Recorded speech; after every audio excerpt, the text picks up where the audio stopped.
Низ Скопје веќе неколку месеци се поставуваат камери за потребите на Министерството за внатрешни работи. Ние прошетавме улицата Партизанска, односно булеварот Партизанска, еден од најдолгите во градот Скопје, избројавме околу 20 нови камери. Моето прво прашање е зошто се поставуваат камери само на одредени, а не и на сите раскрсници? Камери се поставуваат на оние раскрсници на кои имаме зачестена појава на прекршоци или пак каде што се од поголем значителен број од интерес на службата.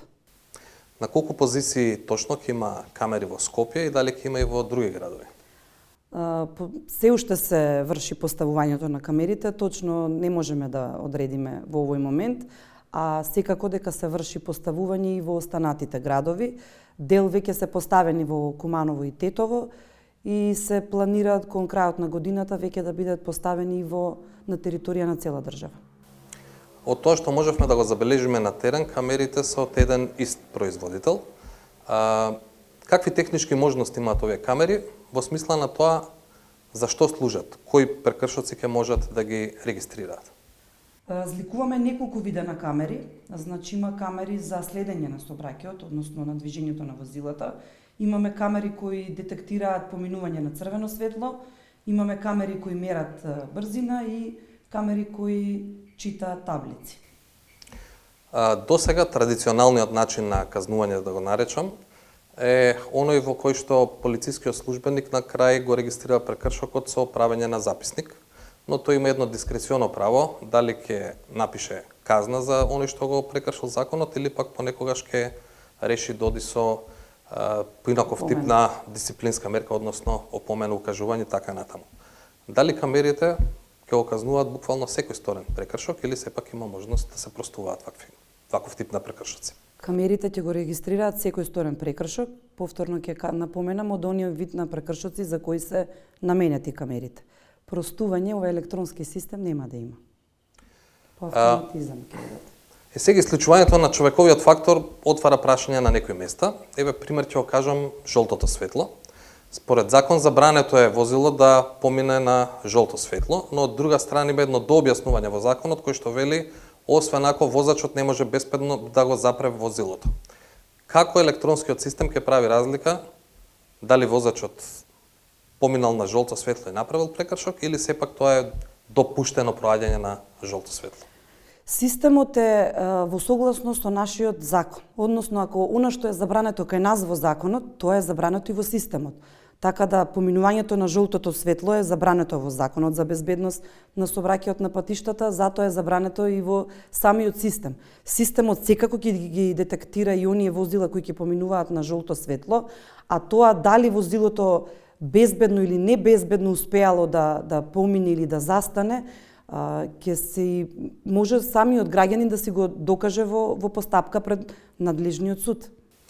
Сега не знам дали ова повеќе прашање што од легислативен карактер, но како ќе им гарантирате или како ќе ги уверите граѓаните дека секој регистриран прекршок со камерите ќе биде и казнет? Тоа е многу интересно прашање, тоа што секогаш вајда балканскиот менталитет е како нешто може да се злоупотреби. Кога ќе кажем електронски систем, тоа навистина во буквална смисла електронски систем. Тоа е таков да констатира секој вид на прекршок за кој што е софтверското решение. Што значи дали сте поминали на црвено, дали сте поминали со пречекорена брзина, дали сте застанале таму каде што е забрането паркирањето.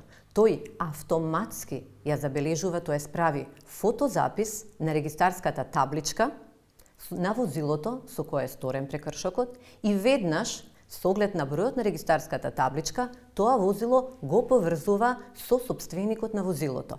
И автоматски креира записник со прекршочен платен налог, за да после тоа се процесура и се тоа софтверски заминува веднаш со текстуална порука на SMS или на вашата електронска адреса, со тоа што добивате вие записник, добивате прекршочен платен налог и евентуално фотографија кој успел техничкиот уред тоа да го регистрира. Од сето тоа е видно што возилото со кое е сторен прекршокот, бројот на регистарската табличка и битните обележја на прекршокот. Што значи нема бирање. Едноставно тоа е автоматски. Констатира, тој веднаш прави фотозапис и креира записник за сопственикот на возилото со кое е сторен сообраќајниот прекршок. Ако разбирам добро, полициски службеник нема да го потпишува тој записник. Значи вие знаете, тоа буквално е креирање од софтверското решение. Не може да се дозволи на Снежана, на Маја или на некој друг ќе дозволам, на некој друг не. Напротив, тоа автоматски се креира, само се регистрира, се потпишува, не може да се извлече, останува трага ако ви излекувате нешто од софтверскиот систем или не процесирате. Едноставно тоа е невозможно. Мора да се креира и да автоматски заминува на вашиот мобилен телефон како текстуална порака. Домашните возила ги имате во база со телефонски број или со имейл адреса на сопственикот, но што ќе правиме со возилата кои што се со странски регистарски таблички или само поминуваат низ земја? Па тоа е предизвик не само во Македонија, туку генерално како што се гледаше во компаративните искуства на другите држави, па и кај нас, се среќававме со различни решенија. На лице место кога ќе ве сега затекне непосреден полициски службеник дека сторувате некој сообраќајен прекршок, веднаш ве застанува, имате можност ви издава исто платен налог, во најблиската полициска станица да го платите или на лице место сега имаат има брза постапка, да, брза постапка, вие плаќате и излегувате. Значи се уште се размислува за решенијата да во смисла ако не се успее тоа во таков краток временски период да странецот биде нотиран, да му се издаде записникот и слично, тој веќе е влезен во системот и при влез му се испорачува дека е должен да го плати. Имаме алтернатива во смисла се размислува во насока да биде забранет влез, односно излез од државата, или пак во најкраток можен рок да биде изведен пред судија по кратка постапка. Од она што го видовме на терен, камерите го следат возилото од задната страна. Прашањето ми е дали ќе има начин на кој што ќе се слика и лицето на оној што управува со возилото во моментот на сторување на прекршокот. Тука сте малце во заблуда, бидејќи не е само од задна страна, затоа кажав, во Законот за безбедност на сообраќај на патиштата, ако имавте прилика да го погледнете на интернет, се дефинира дефинитивно што е тоа веродостојна исправа, дека е тоа фото или видео запис на возилото, повторам, на регистарската табличка, битните обележја на прекршокот и фотографија од лицето ако техничкиот уред тоа го констатирал. Што значи ако го констатирал, за тоа и прашувам дополнително. Така, за некои прекршоци ќе биде однапред фотографијата сликано, во видеозапис од прекршокот. И ќе се гледа фотографијата. За некои прекршоци ќе биде само регистарската табличка и возилото од позади.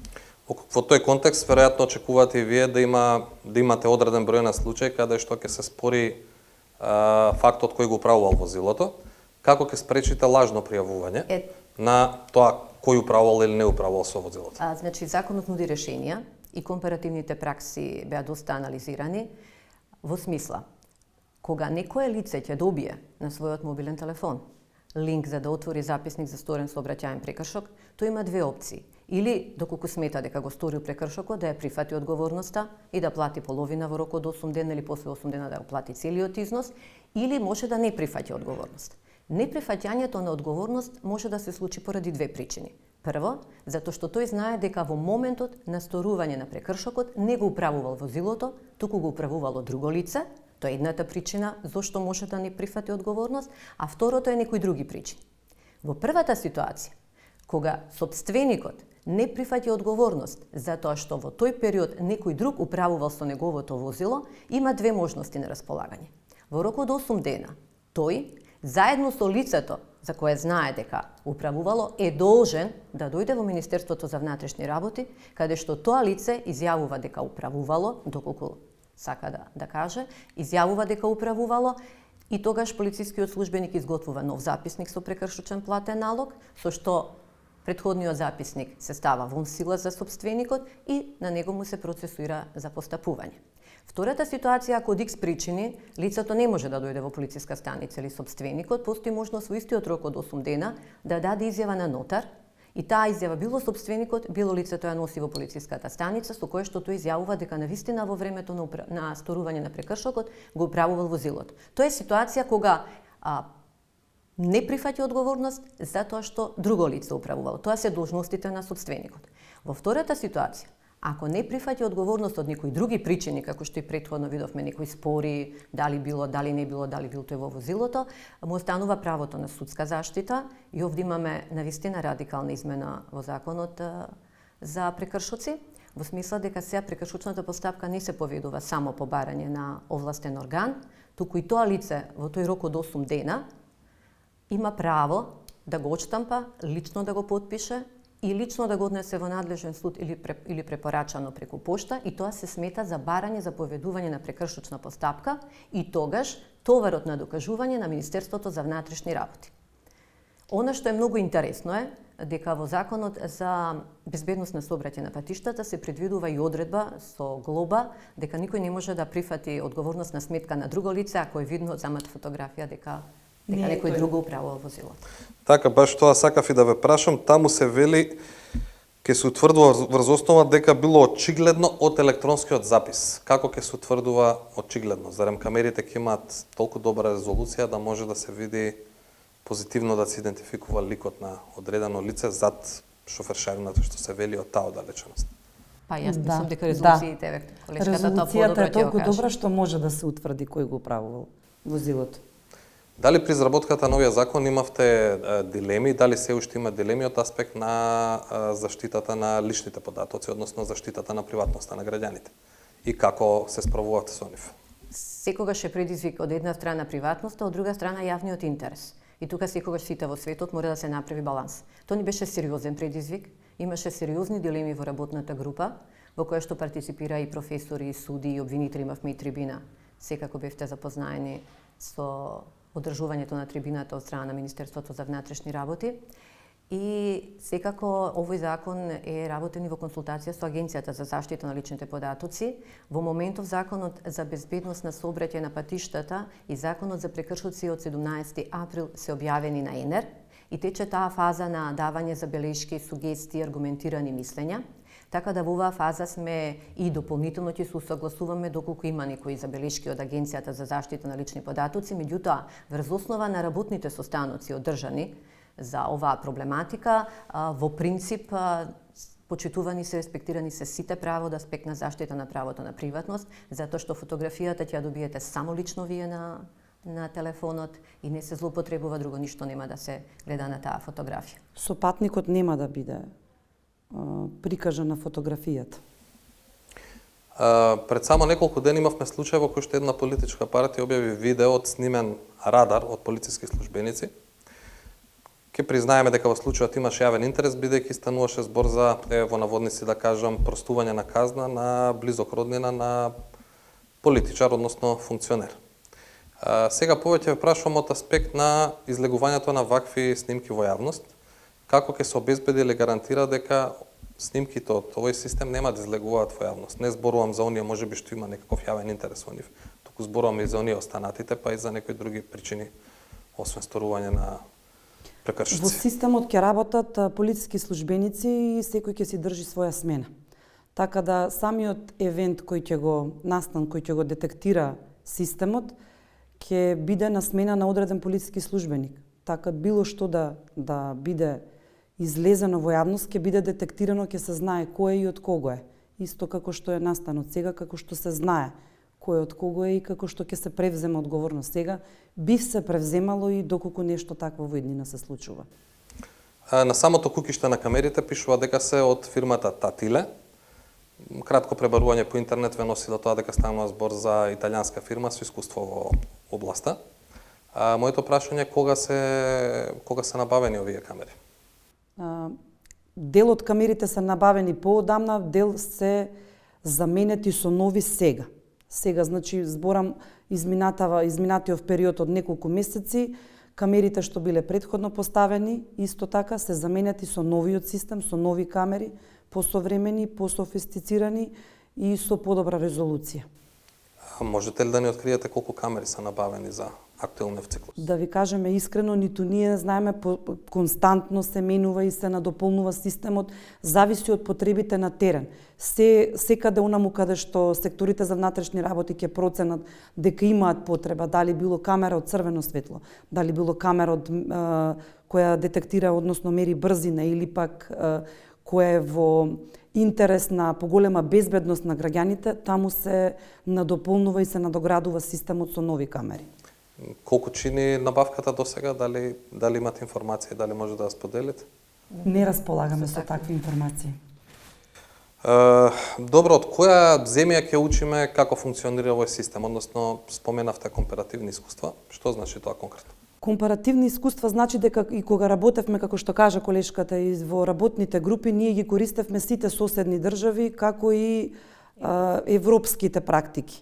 Македонија од 2023 година е земја членка и на Роудпол, тоа е Европско здружение за сообраќајни полиции.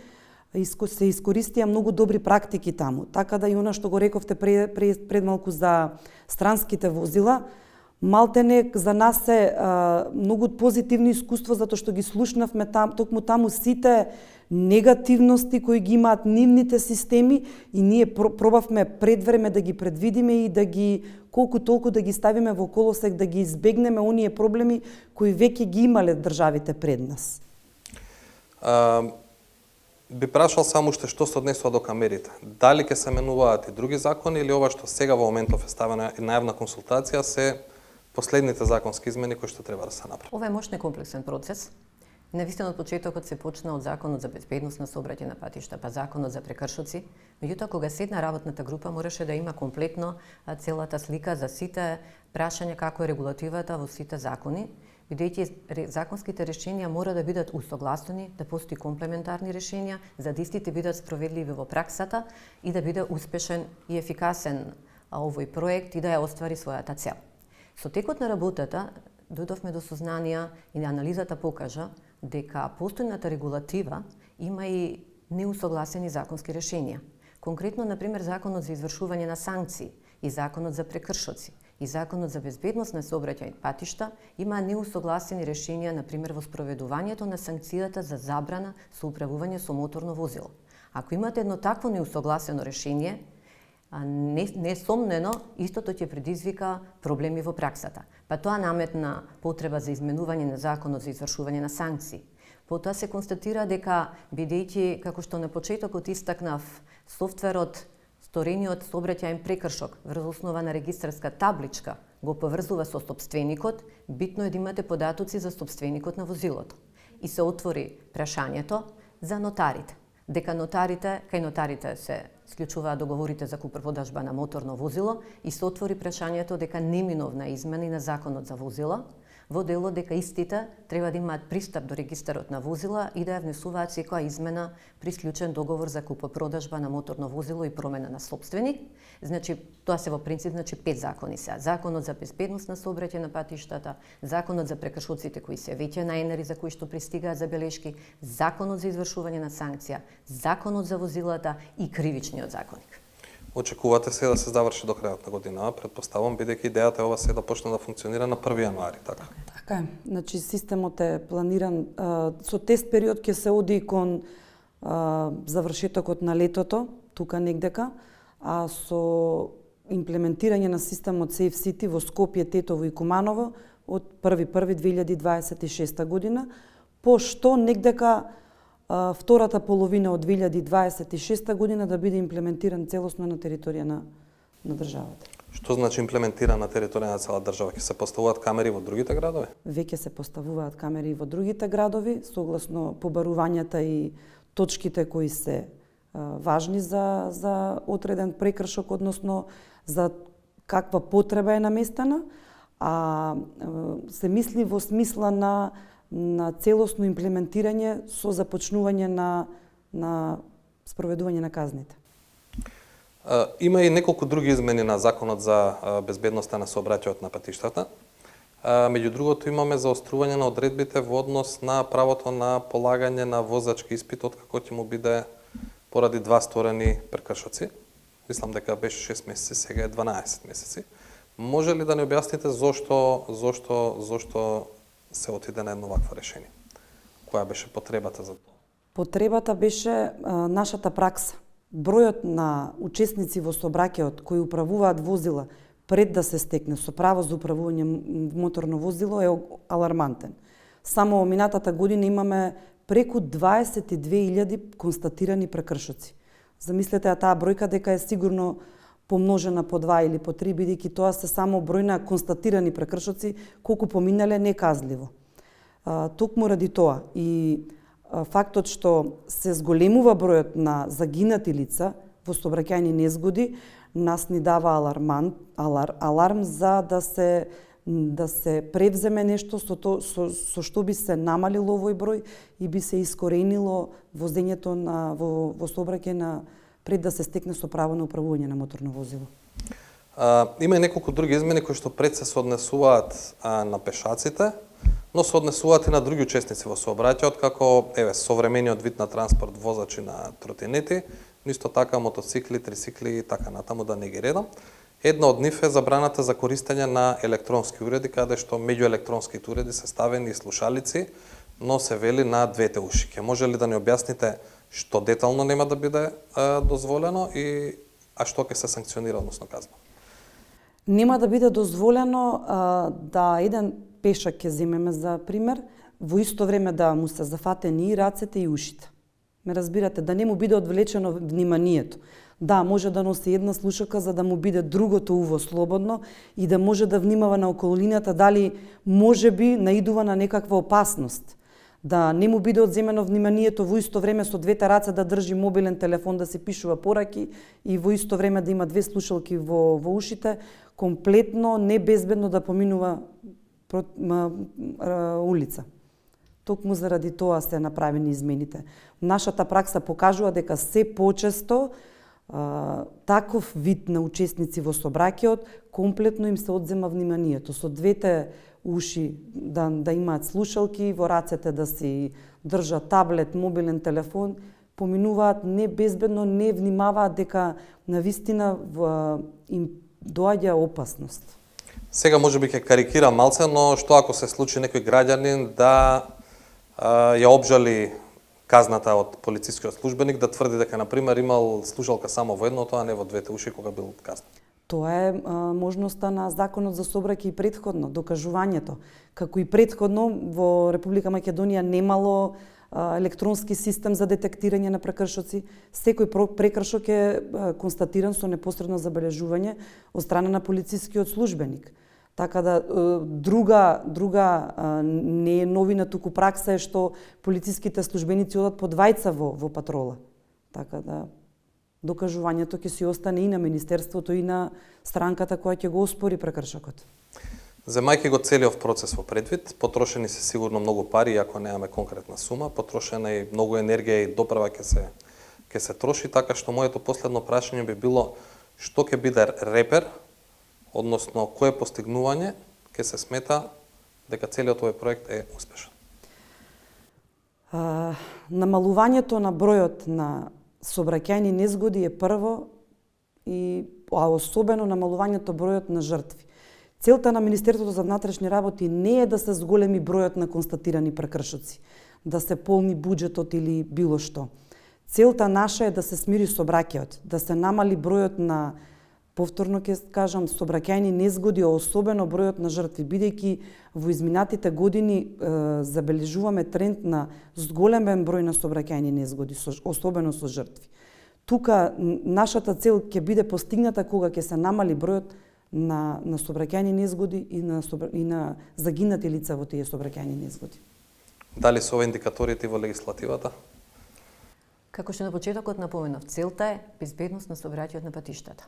Компаративните анализи покажуваат дека после воведување во државите на ваков вид електронско констатирање на прекршоци и забрзување на постапките, се менува и свесност и одговорност, така и граѓаните, повнимателни се и сето тоа допринесува до крајната цел зголемување на безбедноста. Министерството исто така интензивно работи на превентивни кампањи, започнувајќи од градинките. Од градинките, основните училишта, средните училишта, еве во пресрет на матурските вечери, ќе го спомнам и Републичкиот совет за безбедност на сообраќајот на патиштата, каде што заедно, вклучително со Министерството за внатрешни работи, превземаат огромен број на превентивни кампањи, компаративно со примери од реалниот живот, што се случува во пресрет на матурските, доколку возат под дејство на алкохол, доколку управуваат моторно возило. Имаме огромна поддршка и од професорите кои што им се нудат сами на матурантите тие да ги возат на матура само за во пресрет на матурските да биде сообраќајот побезбеден и сите да завршат на вистина убаво. Не случајно сите сме сведоци дека и во опкружувањето и многу пошироко и во европските држави и пошироко воведувањето на ваквиот систем има бенефит.